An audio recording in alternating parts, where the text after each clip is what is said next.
Merci pour ce moment de chant. Et j'espère que beaucoup ont apprécié ce petit moment.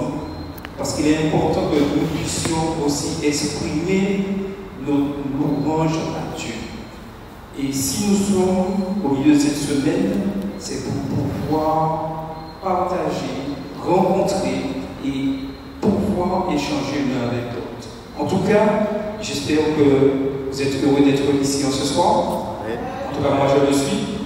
Parce que c'est toujours un plaisir qu'on se retrouve dans la maison du Seigneur pour le rencontrer et aussi pour se rencontrer, échanger ensemble et pouvoir se donner de la force.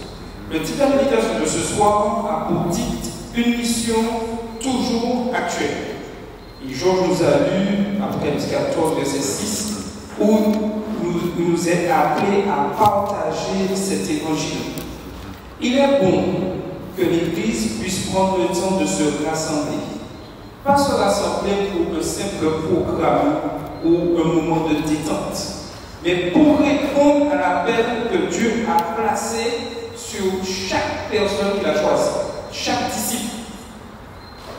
Nous savons que notre raison d'être ne se limite pas à se retrouver chaque sabbat.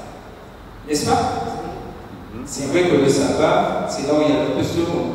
Mais, en tant qu'adventiste du 7e jour, notre raison d'être ne se limite pas à nous retrouver que le sabbat. Sinon, cela ne servirait à rien. Elle ne se limite pas seulement à chanter des cantiques ou à partager sa parole. Tout cela, certes, est essentiel, normal. Mais cela n'est pas la finalité. La véritable raison pour laquelle Dieu a suscité l'Église adventiste du 7e jour et particulièrement notre communauté ici à Aurel, c'est la mission. Je peux venir que le samedi pour me détendre, pour entendre de belles paroles. Cela ne correspond pas à l'engagement que j'ai pris vis-à-vis de Dieu. L'engagement est lorsque j'ai accepté le message, lorsque Christ m'a appelé et que j'ai dit oui, c'est la mission de proclamer l'évangile éternel au monde qui nous entoure. Apocalypse 14, verset 6. Depuis les premiers disciples jusqu'à aujourd'hui, cette mission n'a jamais perdu de sa pertinence. Jésus lui-même nous a laissé cette consigne claire dans Matthieu 28, verset 19. Et il dit quoi? Allez, faites de toutes les nations des disciples. Ce mandat n'est pas une option. Il est l'identité même du peuple de Dieu. Donc, certains pourraient dire aujourd'hui que je ne vois pas cela, cela ne se ressent pas. La question n'est pas là. La question est-ce que moi, je suis dans la mission? Nous regardons trop souvent aux autres, mais nous devons premièrement regarder à notre attitude. Suis-je vraiment dans la mission? Il nous faut être honnêtes. Parfois, nos habitudes missionnaires s'usent. Nos méthodes deviennent routinières. Et malheureusement, notre zèle s'affaiblit. Nous pouvons nous contenter de répéter ce que nous avons toujours fait, sans nous demander si cela porte encore le fruit que Dieu désire. C'est pourquoi que l'Esprit Saint nous invite à aujourd'hui à repenser notre mission. Dieu ne nous appelle pas seulement à de grandes campagnes d'évangélisation, et nous aurons une bientôt, du 14 mars au 4 avril. Aussi important que soit cet événement, cette campagne d'évangélisation, pour qu'elle soit vraiment en accord avec la volonté de Dieu, il faut que moi-même, que j'ai un style de vie missionnaire. Si je n'ai pas ce style de vie missionnaire, on pourra faire autant de campagnes, on pourra faire autant de week-ends, de tout ce que vous voulez d'évangélisation, cela ne servira à rien. Être missionnaire ne signifie pas attendre une affiche, attendre un programme. Se dire, le 14 mars arrive, je note ça sur mon calendrier, bon, je me prépare pour cet événement-là. Être missionnaire ne signifie pas attendre un beau programme ou la venue de prédicateurs invités. Être missionnaire, c'est vivre chaque jour comme témoin du Christ dans son foyer, sous son lieu de travail, à l'école, dans le quartier. C'est laisser Jésus transformer notre manière de parler. Et ça, c'est indispensable de nous comporter, d'aimer, afin que les autres voient en nous le reflet du Sauveur. Et si nous n'adoptons pas, je dirais, ces principes-là, nous pouvons tenir autant de campagnes d'évangélisation que nous voulons, nous pouvons faire autant de programmes, nous allons droit à l'échec. Car nous-mêmes, nous ne sommes pas de la mission. Oui, Dieu veut nous renouveler notre zèle. Il veut que chaque membre ici présent en ce soir devienne un porteur de lumière. Et j'insiste, ne cherchons pas, ne pensons pas aux absents, à ceux qui ne sont pas venus. Nous sommes là, nous entendons la parole, c'est à nous premièrement de nous remettre en question. Dieu souhaite que nous soyons des porteurs de lumière, des ambassadeurs du Christ dans ce monde troublé. Et malheureusement, la Martinique n'échappe pas à cela. Nous voyons tout ce qui se passe. Des familles sont brisées par le deuil, juste des fois pour des incompréhensions. Des armes circulent et nous entendons de plus en plus parler. Et nous, en tant qu'adventistes du 7e jour, que faisons-nous face au temps de violence qui touche nos proches, qui nous touchent directement ici en Martinique? Car il y a autour de nous des cœurs en recherche, des familles en souffrance, des jeunes en quête de sens, des personnes qui ont besoin d'entendre une bonne nouvelle. Et cette bonne nouvelle, c'est que Christ revient bientôt. Avant d'aller plus loin dans cette méditation, nous allons prendre le temps de nous mettre à genoux et prier, afin de présenter à Dieu notre désir sincère de comprendre sa mission pour nous en tant qu'Église et en tant qu'individu. Demandons-lui de renouveler notre feu missionnaire et de nous rendre sensibles à la voix, à sa voix, à la voix de son Saint-Esprit.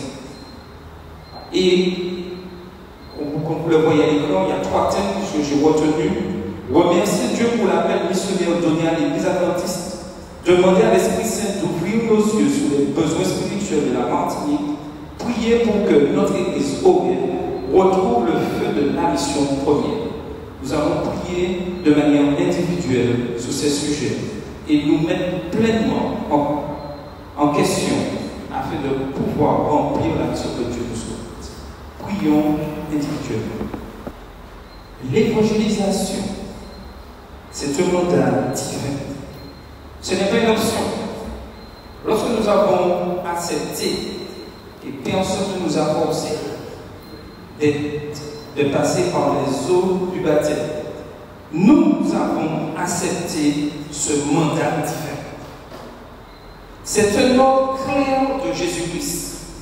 Dans Matthieu 28, versets 19 et 20, Jésus dit à ses disciples: allez, faites de toutes les nations des disciples, les baptisant au nom du Père, du Fils et du Saint-Esprit, et enseignez-leur à observer tout ce que je vous ai prescrit.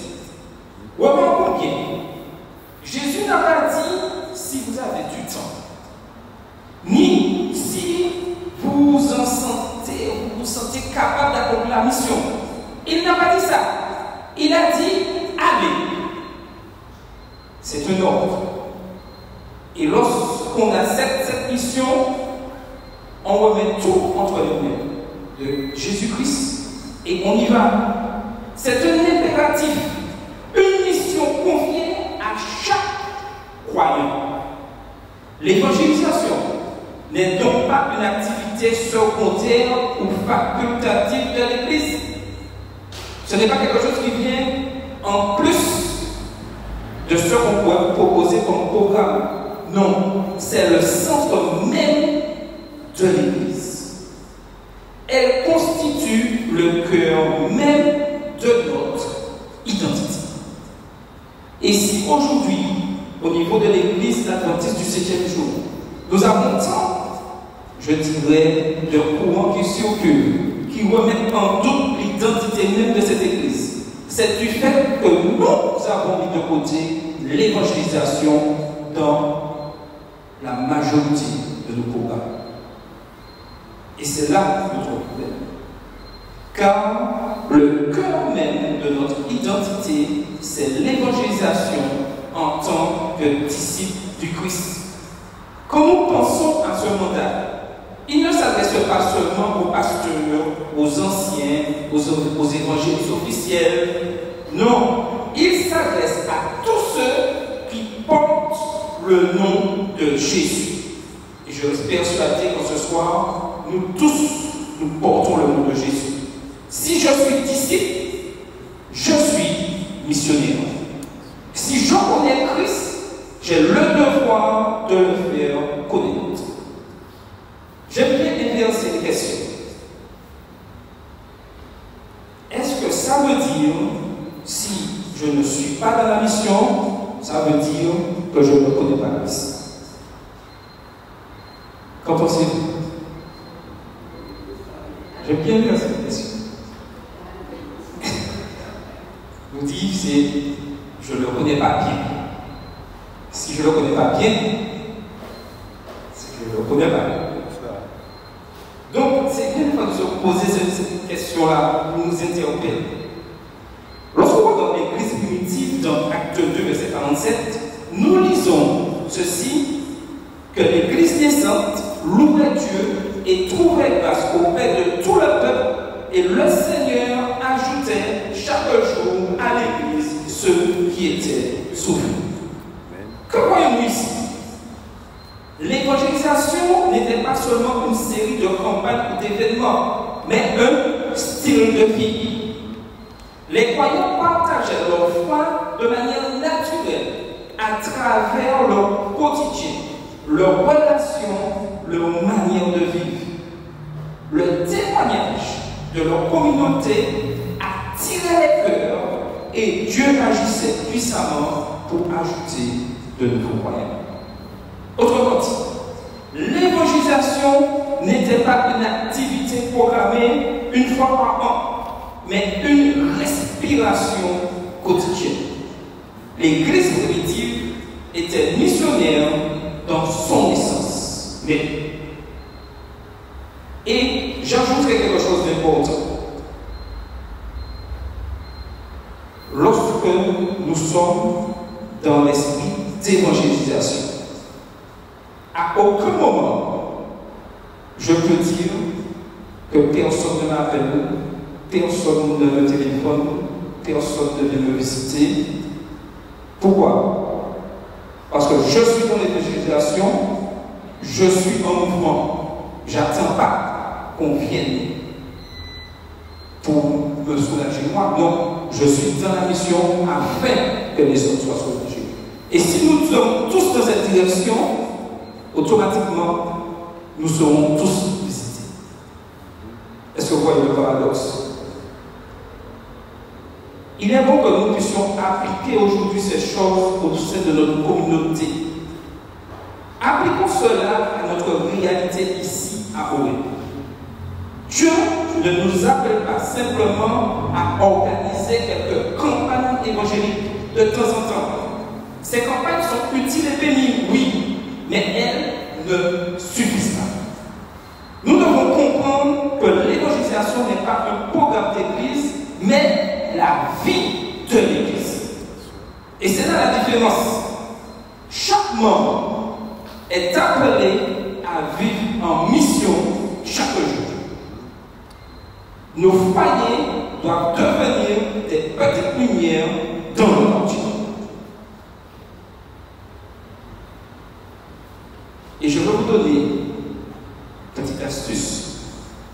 Si vous voulez régler, si dans vos foyers il y a des problèmes, il y a des soucis, X raisons, La première solution pour régler ce problème, c'est d'entrer dans le système d'évangélisation.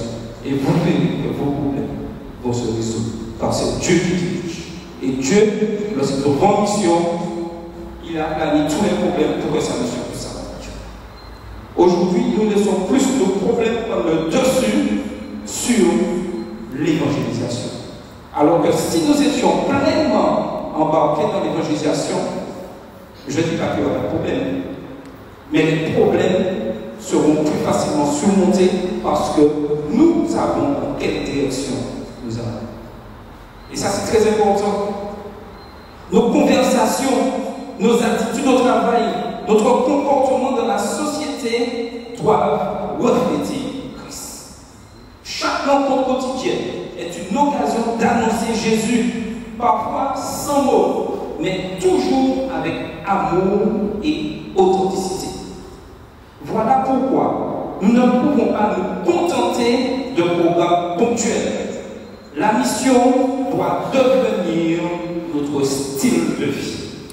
C'est ainsi que l'Église Sorel brillera, non pas seulement par ce qu'elle organise, mais par ce qu'elle incarne. Nous allons passer maintenant à une seconde session de prière et je vais demander à deux volontaires, un homme et une femme. Si personne ne se propose, donc je vais désigner. Donc je parle d'Étienne toujours. Priez pour confesser nos habitudes, que l'Église confesse nos habitudes qui nous enferment dans la routine. Priez pour que chaque membre se reconnaisse comme missionnaire et demander un esprit d'unité et de disponibilité. Il est temps que nous puissions changer nos habitudes. Dans nos églises, nous avons souvent associé l'évangélisation aux grandes campagnes, une série de conférences, des invitations massives. Ces campagnes sont bénies et beaucoup d'âmes ont été gagnées par elles. Mais si nous réduisons toute notre mission à cela, nous risquons de tomber malheureusement dans deux pièges. Croire que la mission ne dépend que de quelques prédicateurs, reléguer l'évangélisation à une période précise de l'année, comme si le reste du temps, l'Église pouvait se reposer. Or, l'évangile n'est pas un feu d'artifice qui éclaire le ciel quelques jours, mais une lumière constante qui brille en tout temps. Dans Matthieu 5, versets 14 à 16, Jésus dit: vous êtes la lumière du monde. Une ville située sur une montagne ne peut être cachée. Que votre lumière luise ainsi devant les hommes, afin qu'ils voient vos bonnes œuvres et qu'ils glorifient votre Père qui est dans les cieux. Remarquez là que Jésus ne dit pas vous serez la lumière pendant une campagne. Il ne dit pas non plus vous serez la lumière le sabbat à l'église. Non, il dit vous êtes la lumière. C'est une identité permanente, pas un événement. Être lumière, cela signifie refléter Christ. Le refléter dans nos familles, par des foyers où règne la paix, la prière et l'amour. Dans nos quartiers, par une présence bienveillante, un service désintéressé, une écoute aux besoins des autres. Dans nos lieux de travail ou d'études, par l'intégrité, le sérieux, le respect et le témoignage d'une vie transformée. Chaque disciple est appelé à porter l'évangile là où Dieu l'a placé. Parfois sans prédication publique, mais toujours avec la prédication silencieuse d'une vie fidèle. Chaque membre égale un missionnaire. Et c'est ça, l'Église adventiste du 7e jour. Chaque membre un missionnaire. Trop souvent, malheureusement, nous avons considéré que la mission était la responsabilité des dirigeants, des responsables peut-être des départements et puis quelques spécialistes. Mais la Bible nous montre que chaque membre est un missionnaire. Et l'apôtre Pierre le rappelle très bien dans 1 Pierre 2, verset 9. Vous, au contraire, vous êtes quoi? Une race élue, un sacerdoce royal, une nation sainte, un peuple acquis, afin que vous annonciez les vertus de celui qui vous a appelé des ténèbres à son avenir à la lumière. Chaque croyant, même celui qui pense être faible ou ordinaire, a été choisi pour témoigner de Jésus. Les dons et talents sont différents, mais la mission est commune. Certains parleront, d'autres serviront, d'autres enseigneront, d'autres encourageront, mais tous ensemble, nous sommes envoyés. Et personne ici ne peut dire que je n'ai pas au moins un talent. Donc, nous sommes tous envoyés dans la mission. Cela veut dire pour nous, en tant qu'Église Zoé, que la mission ne doit pas être perçue comme un événement ponctuel, mais comme un mode de vie. Nous devons former et encourager chaque membre à voir son foyer, son travail, ses relations comme un champ missionnaire. Si chaque frère, chaque soeur, chaque jeune, chaque enfant devient une lumière vivante, alors Aurélie ne dépendra pas seulement de quelques programmes, mais deviendra un foyer rayonnant, un centre d'influence permanent. Le vrai changement, ce n'est pas d'ajouter plus d'événements au calendrier, mais de transformer notre quotidien en mission. Et voilà notre objectif. Et Dieu nous a donné un exemple typique auquel l'Église adventiste y croit fermement. Les dirigeants au niveau de la conférence générale, de la division, de l'union, de la fédération. Un modèle qui permet à l'Église de vraiment entrer en mission. Nous voyons cela dans Acte 2, verset 46. Qu'est-ce qu'il est dit? Ils étaient chaque jour comment? Tous ensemble, assidus au temple, ils rompaient le pain dans les maisons et prenaient leur nourriture avec joie et simplicité de cœur. Ce texte montre deux dimensions de la vie chrétienne. La grande assemblée, au temple où l'Église entière se rassemblait pour louer et recevoir l'enseignement. Et deuxièmement, les petites rencontres dans les maisons où les croyants partageaient des repas, priaient ensemble, étudiaient la parole et s'encourageaient mutuellement. Voilà la direction que Dieu souhaite pour son Église. Avoir des moments où nous nous retrouvons dans la grande assemblée, autant ensemble, mais aussi avoir des moments de petites rencontres dans les maisons où nous pouvons mieux partager. Et notre ennemi est tellement subtil qu'il change les choses. Il nous dit oui, retrouvons-nous dans les grandes assemblées. Il nous dit oui, retrouvons-nous dans de grandes rencontres de repas. Mais combien passons-nous de temps ensemble en petits groupes dans les maisons? Et il est temps que nous puissions nous remettre pression afin de pouvoir rentrer véritablement dans ce plan. Ces deux aspects étaient complémentaires.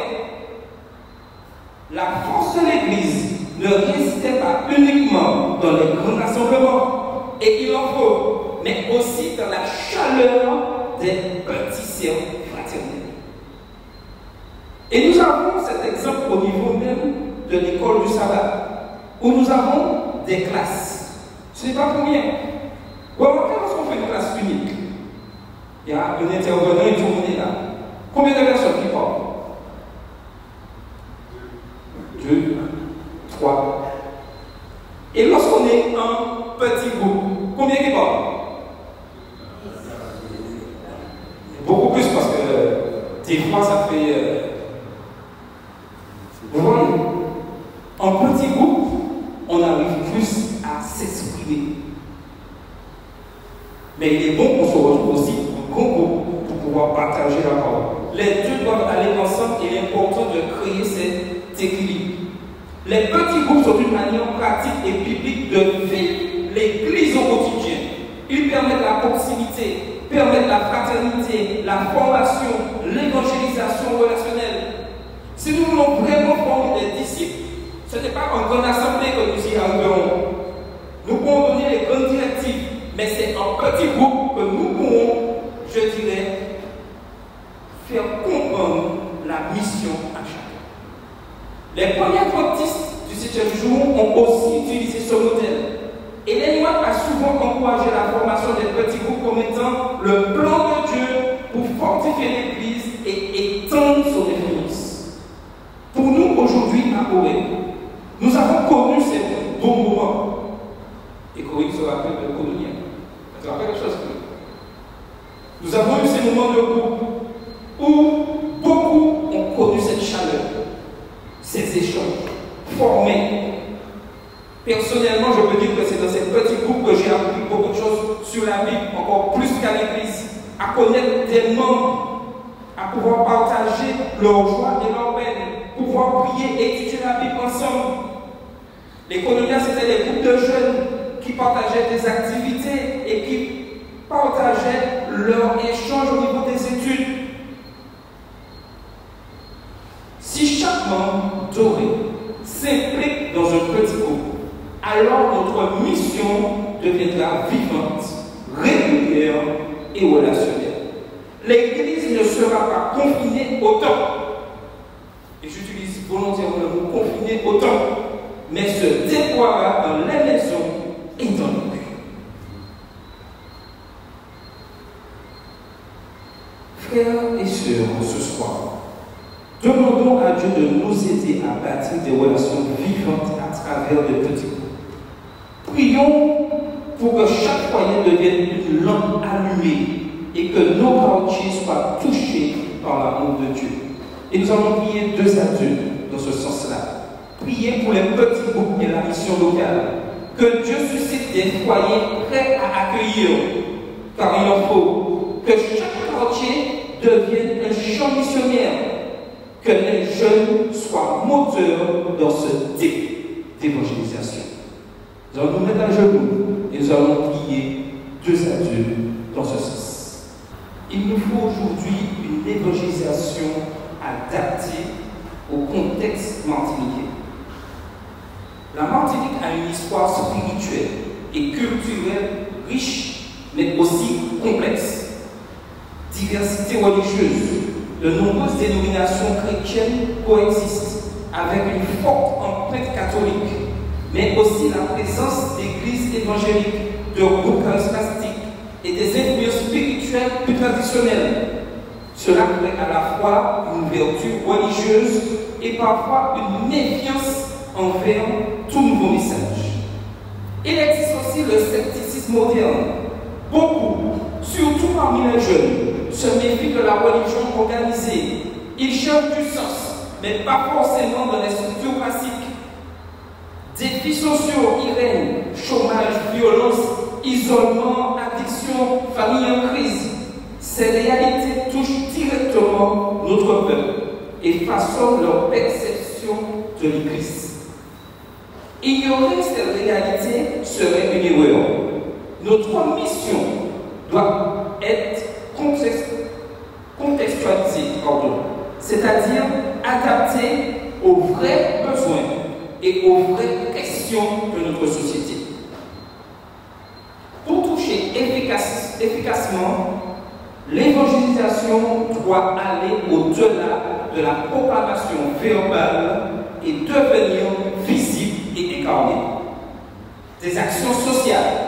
Jésus a montré l'exemple en guérissant, nourrissant, consolant avant même le péché. Matthieu 9, versets 35 et 36. De la même manière, l'Église doit répondre aux besoins concrets. Distribution alimentaire, visite aux malades, accompagnement des familles en difficulté, ouverture de nos églises. Malheureusement, nos églises sont ouvertes uniquement le samedi matin, le mercredi soir, le dimanche, réduction, et le reste du temps fermé. Il est dit que nos églises deviennent des centres d'accueil et d'aide. Et cela demande une volonté de chacun d'entre nous. Changer nos habitudes, pouvoir donner du temps à la mission. 1 heure, 2 heures de temps. Exemple, l'église peut être ouverte le matin de 5h à 7h du matin, avec le moment de prière, les gens qui passent là peuvent s'arrêter. Mais il faut du temps, il faut nous donner de notre temps. Mais le Seigneur nous interpelle en ce soir. Une jeunesse active. Les jeunes sont une force missionnaire puissante. Ils peuvent toucher leur Père à travers la musique, le sport, les réseaux sociaux, les actions communautaires. Un exemple pour la jeunesse qui aime la musique, savoir cadrer cette musique, mais pouvoir leur donner l'occasion de pouvoir s'exprimer. Il n'y a pas que le culte d'adoration pour s'exprimer au niveau de la musique. Il y a les autres jours de la semaine. Samedi après-midi peut être l'occasion d'organiser un culte spécial jeune. Organiser des soirs, dimanche, quelques fois en semaine. Nous nous concentrons souvent uniquement sur le sabbat, matin, alors que c'est un jour spécial d'adoration. Mais si nous voulons attirer, être cette lumière, nous devons constamment, tous les jours, pouvoir proposer des activités à ceux qui nous entourent. Cela demande de changer nos habitudes, de pouvoir faire des sacrifices et de donner de notre temps. Nous devons aussi exercer un ministère de compassion. L'amour ouvre les cœurs, programme de santé, soutien psychologique, écoute et conseils.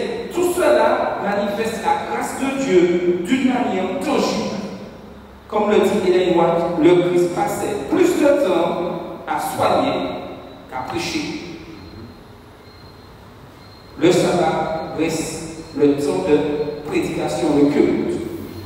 Mais que faisons-nous le reste du temps? Pour être pertinent en Martinique, l'église adventiste du 7e jour doit devenir plus qu'un lieu de culte. Elle doit être un centre d'influence au cœur de la communauté, un endroit où l'on trouve de l'espérance, mais aussi du soutien concret, un lieu où la Bible est enseignée, mais aussi à la dignité humaine est restaurée. Un phare qui éclaire non seulement par ses doctrines, mais par ses actes d'amour et de service. Concrètement, cela signifie que notre église, ici à Oued, pourrait mettre en place des ateliers d'aide scolaire pour accompagner les enfants et adolescents du quartier, organiser des programmes de santé, de bien-être, alimentation, gestion du stress, prévention, à part le samedi, ouvrir des espaces d'écoute et de soutien familial où les parents en difficulté trouvent une oreille attentive et des conseils bibliques, à part le samedi, encourager la jeunesse d'Orel à lancer des initiatives locales, nettoyage de quartier, concerts spirituels, évangélisation créative en ligne, à part le samedi. Ainsi, Orel deviendra une église qui ne se contente pas de proclamer le message, mais qui incarne l'évangile dans le contexte martiniquais. Nous allons prier, et je demandais à Georges de faire une prière dans ce sens-là, pour que Dieu nous donne la sagesse d'adapter notre mission à la Martinique, à notre mission au niveau de notre quartier autour d'Orel. Demandons-lui d'ouvrir nos yeux sur les besoins réels de notre société et de transformer Orel en de véritables centres d'influence remplis de compassion et de puissance spirituelle. Et je vais prier pour les familles en difficulté, les jeunes qui recherchent le sens. Priez pour cette ville de Fort-de-France. Nous voyons beaucoup de violence pour les quartiers qui sont proches de l'église Orel. Priez pour que notre église devienne un centre de lumière et de service ici à Fort-de-France. Et je vais prier en ce sens. Merci de tenir. Bien sûr. Père Céleste, nous voulons te dire merci de nous permettre d'être en contact avec toi ce soir. Tu nous as beaucoup parlé et nous recevons avec joie. Seigneur, tu vois comment nous avons besoin de toi. Combien nous sommes bien éloignés de ce que tu nous demandes chaque jour. Tu veux, Seigneur, que nous puissions réadapter notre évangélisation à ce contexte ici à la Martinique, à ce besoin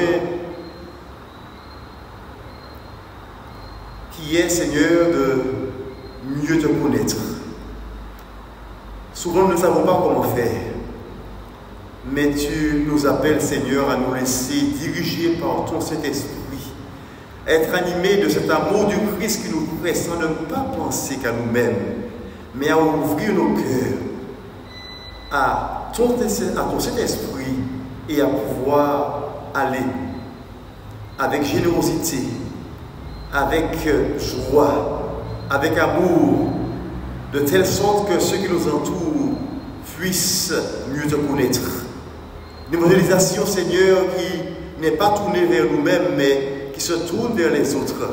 Une évangélisation, Seigneur, qui nous permette de vivre chaque jour dans ce style de vie de salut. Alors que nous sommes sauvés, alors nous voulons que les autres aussi puissent aussi participer à ce salut. Seigneur, change nos cœurs.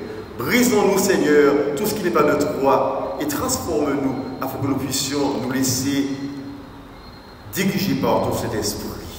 Seigneur, nous pensons à tous ces jeunes qui sont en difficulté, tous ces jeunes, Seigneur, qui sont désœuvrés, qui veulent mieux te connaître. Permets-nous, Seigneur, de nous diriger vers eux aussi et qu'ils puissent voir en cette Église, en chacun de nous, un lieu d'accueil, un lieu d'amour, un lieu, Seigneur, où ils puissent venir ainsi te parler, t'écouter, ainsi, Seigneur, être aussi sauvés par ta grâce. Père éternel, nous voulons aussi que tu nous permettes d'être cette lumière qui éclaire. Alors pour cela, nous voulons passer du temps avec toi, apprendre à t'écouter, apprendre, Seigneur, à pouvoir mieux te connaître. Alors nous serons cette lumière qui éclaire, une lumière qui ne se cache pas, mais une lumière, Seigneur, qui va au-devant des autres avec joie afin de pouvoir sauver. Une fois de plus, Seigneur, nous sommes devant toi tels que nous sommes. Nous voulons de tout cœur que tu puisses nous aider, que tu puisses habiter en nous, que tu puisses demeurer en nous et que nous soyons des hommes et des femmes engagés dans cette mission à laquelle tu nous appelles, afin que bientôt tu viennes nous chercher. Nous t'en prions au nom de Jésus. Amen.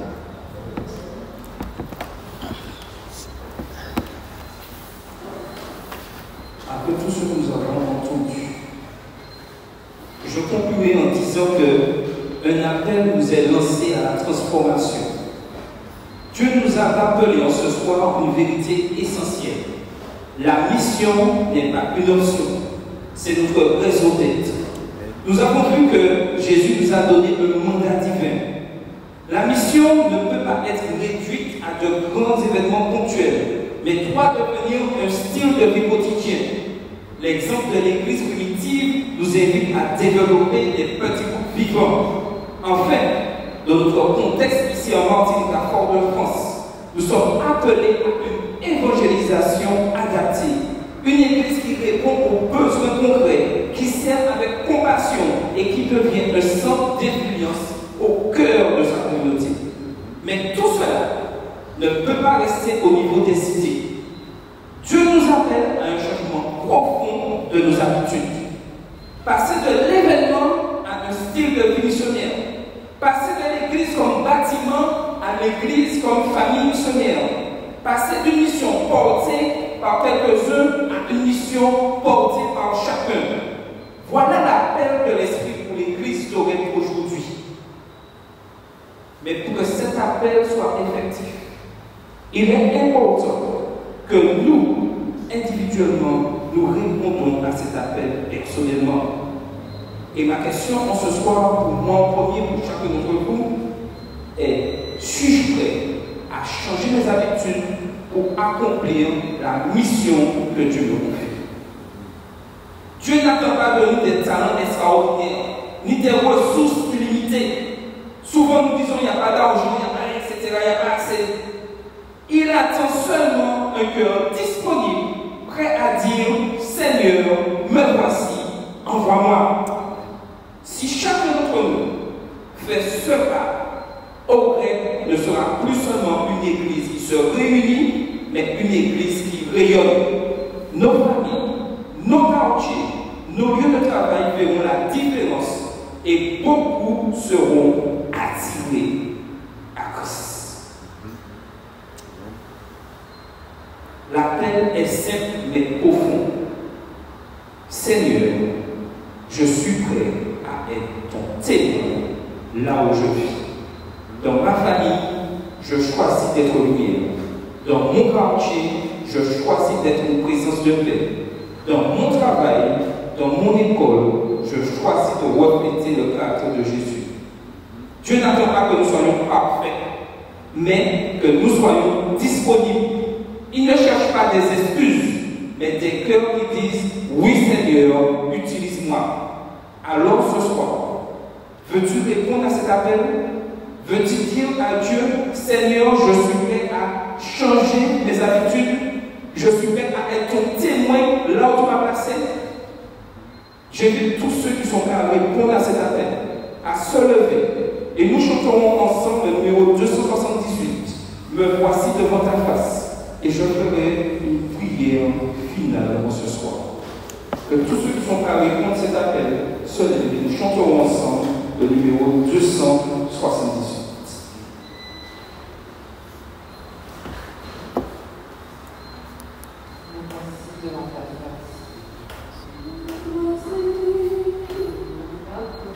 Je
oui Seigneur, nous souhaitons être là, afin de célébrer ton nom lorsque tout est racheté sur la France.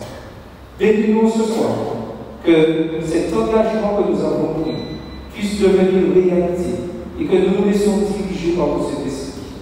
Nous remettons tout notre ténèbres et que chacun d'entre nous, nous ayons ce zèle de l'Évangile. Amen.